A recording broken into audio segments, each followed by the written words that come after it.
అండి నమస్తే. ఇప్పుడు మాట్లాడే టాపిక్ వచ్చేసి పిఎల్ఐ స్కీమ్ ఏదైతే మ్యానుఫ్యాక్చరింగ్ సెక్టార్ని ఇండియన్ మ్యానుఫ్యాక్చరింగ్ సెక్టార్ని గ్లోబల్ హబ్గా మార్చాలనేసి 2014లో లాంచ్ చేశాడు నరేంద్ర మోదీ ప్రభుత్వము.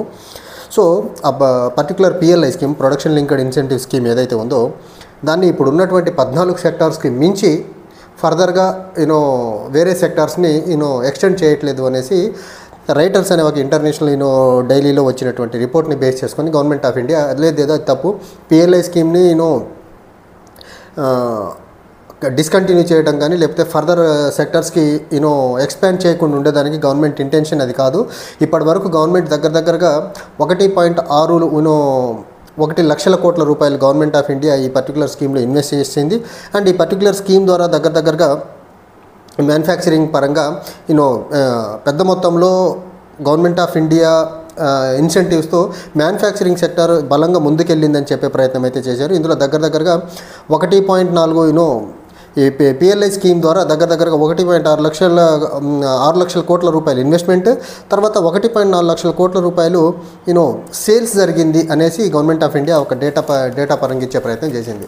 కానీ గవర్నమెంట్ ఆఫ్ ఇండియా డేటా ప్రకారమే చూసుకున్నట్లయితే పిఎల్ఐ స్కీమ్ కానీ అంత అద్భుతంగా కానీ ముందుకెళ్ళున్నట్లయితే గత 5 సంవత్సరాల కాలంలో, పర్టికులర్లీ గత 4 సంవత్సరాల కాలంలో దగ్గరగా 2021 నుంచి మనం చూసుకున్నట్లయితే ఇండియాలో దగ్గరగా 75,000 ఎంఎస్ఎంఈలు మూతపడిపోయినాయి. సో మనం 2021కి చూసుకుంటే 6,222 ఎంఎస్ఎంఈలు మూతపడ్డాయి. 2022కి చూసుకుంటే 13,290 ఎంఎస్ఎంఈలు మూతపడ్డాయి. 2023కి చూసుకుంటే 19,828 ఎంఎస్ఎంఈలు మూతపడ్డాయి. అండ్ 2024కు చూసుకుంటే 35,667 ఎంఎస్ఎంఈలు మూతపడ్డాయి. ఇది government of India official data. So ఎంఎస్ఎంఈలు మూతపడేదానికి ప్రధానమైన రీజన్ ఏంటంటే నరేంద్ర మోదీ ఒక ఆర్థిక విధ్వంసమైన పాలసీలు 2016, 2017లో తీసుకొచ్చిన 2 పాలసీస్.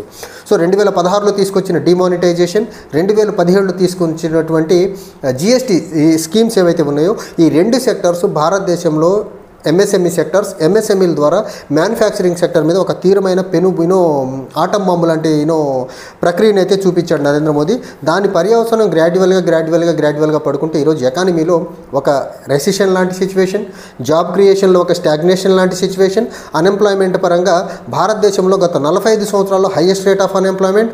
అండ్ ఎకానమీలో మనీ సర్క్యులేషన్ పరంగా చూసుకుంటే దేశంలో ఏ రాష్ట్రం కన్నా వెళ్ళినా ఓ పక్క అమాంతంగా ఇన్ఫ్లేషన్ పెరుగుకుంటూ వెళ్తుంది, ఓ పక్క ఎంప్లాయ్మెంట్ లేకుండా అయిపోయింది, ఇంకో పక్క పబ్లిక్ దగ్గర మనీ సర్క్యులేషన్ ఆగిపోయి ఒక కంప్లీట్గా ఇండియన్ ఎకానమీ అనేది ఒక రెసిషన్ జోన్లో వెళ్ళింది అనేది మాత్రం చాలా ప్రస్ఫుటంగా అర్థమవుతుంది according to government data it self.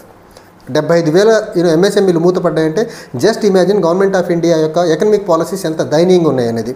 And ఇక్కడ మనం చూడాల్సింది ఏంటంటే ఈ ప్రధానంగా ఎకానమీని ఇంత గట్టిగా హర్ట్ అయ్యేదానికి రీజన్ ఏంటంటే ఒకటి government of India Narendra Modi యొక్క అనాలోచితమైన డిమానిటైజేషన్ అండ్ జిఎస్టీ పాలసీ, తర్వాత గవర్నమెంట్ పరంగా చూసుకున్నట్లయితే ఈ పర్టికులర్లీ ఈ పాలసీస్ వల్ల ఎంప్లాయ్మెంట్ హర్ట్ అవుతుంది, మ్యానుఫ్యాక్చరింగ్ హర్ట్ అవుతుంది, అన్ఆర్గనైజ్డ్ సెక్టర్ ఘోరంగా దెబ్బతినేసింది. ఇదంతా జరిగేదానికి ప్రధానమైనటువంటి కారణం ఏంటంటే బీజేపీ దగ్గర ప్రాపర్ ఎకనమిక్ థింక్ ట్యాంక్ లేకపోవడం. వాళ్ళ పాలిటిక్స్ అన్నీ హిందుత్వ రిలేటెడ్ పాలిటిక్స్, లేకపోతే మతపరమైన రాజకీయాలు, కులపరమైన రాజకీయాలు, ప్రాంతీయపరమైన రాజకీయాలు తప్ప ఎకానమీగా ముందుకు తీసుకెళ్లేదానికి పాలసీ థింక్ ట్యాంకర్స్ లేకపోవడమే దీని ఈ ఎకనమిక్ దయనీయమైన స్థితికి ప్రధానమైన కారణం.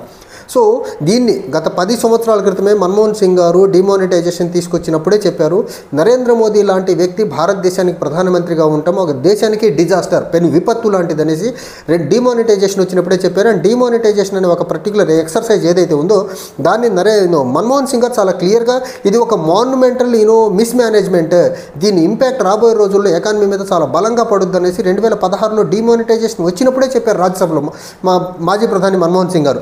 దాని పర్యావసనం ఇప్పుడు మనం చూస్తున్నాము. అన్ఎంప్లాయ్మెంట్ పెరగడం అవనివ్వండి, ఇన్ఫ్లేషన్ పెరగడం అవనివ్వండి, ఎంఎస్ఎంఈలు మూతపట్టడం అవనివ్వండి, లేకపోతే అన్ఆర్గనైజ్డ్ సెక్టార్లు షట్ డౌన్ అవనివ్వండి, తర్వాత మర్చెండైజ్డ్ ఎక్స్పోర్ట్స్ తగ్గడం అవనివ్వండి, లేకపోతే మనకు ఇంకా ఫర్దర్గా చూసుకుంటే స్టాగ్నేషన్ జీడిపిలో మ్యానుఫ్యాక్చరింగ్ సెక్టర్ కాంట్రిబ్యూషన్ 2011-12లో 16% ఉంటే ఈరోజు 2024-25కి వచ్చేసరికి అది 13%కి పడిపోవడం అవనివ్వండి. తర్వాత ఓవరాల్గా ఈ పిఎల్ఐ స్కీమ్ ఏదైతే ఉందో ఈ పిఎల్ఐ స్కీమ్ ద్వారా కూడా డిజైర్ టార్గెట్స్ మీట్ అవ్వట్లేదనేసి వాళ్ళకి ఇవ్వాల్సినటువంటి సబ్సిడీస్ ఇన్సెంటివ్స్ ఇవ్వకుండా వాళ్ళని ఇబ్బంది పెడుతున్న విధానం నుండి వీటన్నిటి పర్యవసానం ఎక్కడ పడుతుందంటే ఇండియన్ ఎకానమీ మీద, ఇండియన్ ఎంప్లాయ్మెంట్ జనరేషన్ మీద, ఇండియన్ ఎకనమిక్ ఎక్స్పోర్ట్ మీద, మ్యానుఫ్యాక్చరింగ్ మీద, ఇలా టోటల్గా భారతదేశం యొక్క ఆర్థిక వ్యవస్థ మొత్తానికి ఒక విధ్వంసానికి గురి చేస్తున్నాడు నరేంద్ర మోదీ తన అనాలోచిత ఎకనమిక్ పాలసీస్ వల్ల. సో ఈ ఎకనమిక్ పాలసీస్ ఏవైతే ఇప్పుడు ఎంఎస్ఎంఈ షట్ డౌన్ అవ్వనివ్వండి, అన్ఆర్గనైజ్డ్ సెక్టర్ మీద దెబ్బపడటం అవ్వనివ్వండి, వీటన్నిటి వల్ల అల్టిమేట్గా దెబ్బతింటుంది మ్యానుఫ్యాక్చరింగ్ సెక్టర్, ఎంప్లాయ్మెంట్ జనరేషన్ లేకుండా ఉంటాము.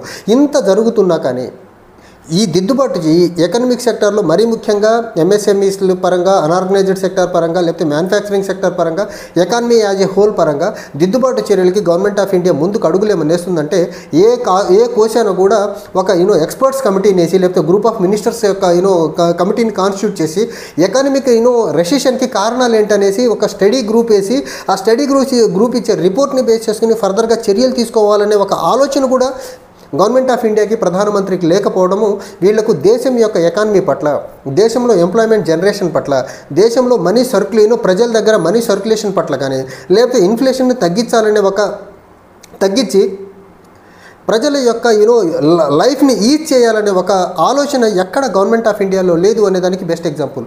ఇప్పటికీ మనం చూసుకుంటే 2014 నుంచి నరేంద్ర మోదీ ఈరోజు ప్రధానమంత్రిగా 11 సంవత్సరాలు అవుతుంది దగ్గరగా. ఇప్పటికీ ఇండియన్ ఎకనమిక్ సెక్టార్ని గ్రోత్ పరంగా ముందుకు తీసుకెళ్లేదానికి ఒక్క కమిటీ కూడా వేయలేదంటే అసలు ఎంత నాన్ డెమోక్రటిక్గా అసలు ఒక కమిటీ కూడా లేకుండా ఎకానమీ ఇంత దయనీయంగా పడుకుంటూ వెనక్కెళ్తున్నా ఒక్క కమిటీ స్టడీ గ్రూప్ వేయట్లేదంటే నరేంద్ర మోదీకి అసలు ఏమాత్రం ఎకానమీని ఆర్డర్లో పెట్టాలనే ఆలోచన లేదనే దానికి ఇంతకంటే బెస్ట్ ఎగ్జాంపుల్ ఉందా? పోనీ నరేంద్ర మోదీ స్వతహాగా ఏమన్నా ఎకానమిస్టా అంటే ఆయన ప్రైమరీ స్కూల్ డ్రాప్ అవుట్. పోనీ ఎకనమిక్ థింక్ ట్యాంక్ పరంగా ఎవరన్నా మన యూపీఏ టైంలో ఉన్న మన్మోహన్ సింగ్ గారు హిమ్సెల్ఫ్ ఎకానమిస్ట్, మాంటెక్ సింగ్ అహ్లూవాలియా లాంటి వాళ్ళు ఉండేవారు, రఘురామ్ రాజన్ లాంటి వాళ్ళు ఉండేవాళ్ళు. ఈ గవర్నమెంట్లో అలాంటి వాళ్ళు ఎవరైనా ఉన్నారంటే ఎక్కడన్నా మైక్రోస్కోప్ పెట్టి ఎతకాలన్నా కానీ ఎకానమిస్టులు కనపడని ప్రభుత్వం అయిపోయింది ఇది. ఈ ఎకానమిస్టులు కూడా రైట్ వింగ్ పాలిటిక్స్కి, రైట్ వింగ్ ఎజెండాని ముందుకు తీసుకెళ్లే వాళ్ళని నాన్ ఎకానమిస్టులను తీసుకొచ్చి, హిస్టోరియన్స్ని, తర్వాత ఆర్ట్స్ అండ్ ఆనర్స్ బ్యాక్గ్రౌండ్ నుంచి వచ్చిన వాళ్ళని తీసుకొచ్చి ఎకనమిక్ రిఫార్మ్స్ తీసుకొచ్చే దాంట్లో పెట్టే ప్రయత్నం చేస్తున్నారు. దానివల్లనే ఈ అనర్థాలన్నీ జరుగుతున్నాయి దేశానికి. ఎంఎస్ఎంఈలు షట్ డౌన్ అవ్వనివ్వండి, ఎంప్లాయ్మెంట్ స్టాగ్నేషన్ అవ్వనివ్వండి, అన్ఎంప్లాయ్మెంట్ పెరగడం, ఎంప్లాయ్మెంట్ జనరేషన్ స్టాగ్నేషన్ అవ్వనివ్వండి, ఎక్స్పోర్ట్స్ పడిపోవడం అవ్వనివ్వండి, రూపీ డిప్రిషియేషన్ అవ్వనివ్వండి, ఇంటర్నేషనల్లీ క్రూడ్ ఆయిల్ ప్రైసెస్ తగ్గుతున్నా కానీ దేశంలో అమాంతంగా crude oil prices, petrol diesel prices పెరగడం అవ్వనివ్వండి, ఇంటర్నేషనల్లీ న్యాచురల్ గ్యాస్ తక్కువ ధరకు వస్తున్న ఇండియాలో న్యాచురల్ గ్యాస్ ధరలు పెరగడం అవ్వనివ్వండి. ఇదంతా చూస్తుంటే ఈజ్ ఆఫ్ డూయింగ్ ప్లేస్లో ఎండ్ ఆఫ్ డూయింగ్ బిజినెస్ అనే దిశగా నరేంద్ర మోదీ ప్రభుత్వం అడుగులేస్తుంది అనేది మాత్రం చాలా ప్రస్ఫుటంగా అర్థమవుతుంది. దేశంలో బిజినెస్ మొత్తాన్ని స్ట్రక్ డౌన్ చేయాలా?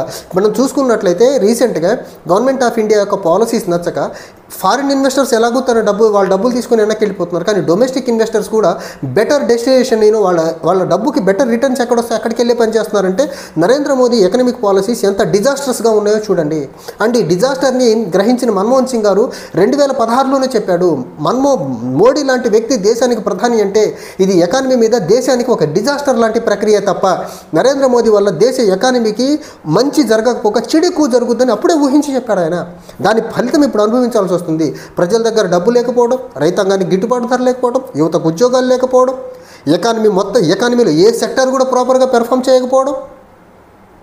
సో ఇవన్నీ చూస్తూ ఉంటే భారతదేశం యొక్క ఎకానమీకి ఒక పెనుముప్పులా తయారైపోయాడు ఈ నరేంద్ర మోదీ.